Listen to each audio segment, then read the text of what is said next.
অতিকৈ দুখৰ খবৰ। জনপ্ৰিয় কণ্ঠশিল্পীগৰাকীক তেওঁ নিজ ভাতৃয়ে কেনেকৈ প্ৰতাৰণা কৰিলে জানিলে আচৰিত হ'ব আপুনি। কণ্ঠশিল্পীগৰাকীয়ে কৈছে, তুমি যদি কিবা ভুল কৰিলা হয় মই তোমাক শুধৰাই ললো হয়, কিন্তু এয়া তুমি মহাপাপ কৰিলা। ইমান আপোন কোনোবাই দিয়া আঘাত কেনেকৈ সহ্য কৰিব পাৰি।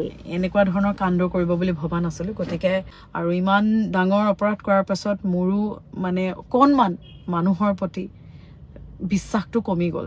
আৰু ভাইটি আছিলে। কণ্ঠশিল্পী ময়ূৰী দত্তক তেওঁৰ ভাতৃ কুলদীপে কেনেকৈ ঠগিলে জানি আচৰিত হ'ব আপুনিও। নমস্কাৰ, মই ময়ূৰী দত্ত।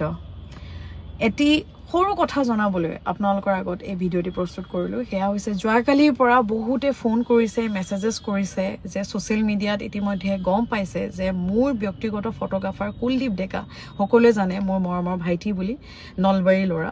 আৰু তেখেতে বিগত 3 মাহ মানৰ পৰা মোৰ হোৱাটছআপ, ইনষ্টাগ্ৰাম, ফেচবুক এক্সেছ কৰি ৰাখিছিলে নিজৰ মোবাইলৰ লগত। মোৰ যিখিনি মোলৈ মেছেজ আহে বা যেনেকুৱা ধৰণৰ মোলৈ কলছ আহে গোটেইখিনি তেওঁৰ তাতো গৈছিল। সেইটো ডাঙৰ কথা নহয়, মোক কোনে ফোন কৰিছে, কোনে মেছেজ কৰিছে সেইটো ডাঙৰ কথা নহয়। ডাঙৰ কথা হ'ল যে ইমান ডাঙৰ বিশ্বাসঘাতকতা তেখেতে কিয় কৰিলে সেয়া বাৰু নাজানো, কিন্তু এই গোটেইখিনি কথা গম পোৱাৰ পাছত মই আইনৰ সহায় ল'লোঁ আৰু আইনে খুব ধুনীয়াকৈ সহযোগিতা আগবঢ়ালে।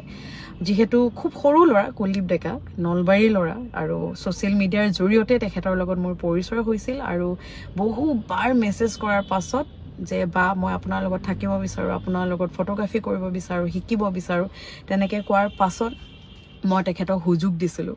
আৰু মোৰ বৰ ডাঙৰ ভুল হ'ল, তেখেতক বিশ্বাস কৰিলোঁ। আৰু ফটো এডিট কৰে, ফটোগ্ৰাফী কৰে, কিছুমান ক্ষেত্ৰত মোবাইল তেখেতৰ হাতত দিব লগা হয়। আৰু এতিয়াতো এনেকুৱা হৈছিল আমাৰ ঘৰখনত যে মই ৰাতিপুৱা শুই উঠি কি খাওঁ বা মোৰ ফোনটোত মই কাৰ লগত কথা পাতোঁ, কি ধৰণৰ কথা বতৰা, এভৰিথিং তেখেতে জানিছিল, সকলোখিনি তেখেতে জানিছিল। কুলদীপ নিজৰ ভাইটিতকৈও বেছি মৰম কৰিছিলোঁ। বৰ ডাঙৰ বিশ্বাসঘাতকতা কৰিলে আমাৰ লগত, কিন্তু কিয় কৰিলে তাতকৈ ডাঙৰ কথা কৰাটোৱে আচলতে অপৰাধ।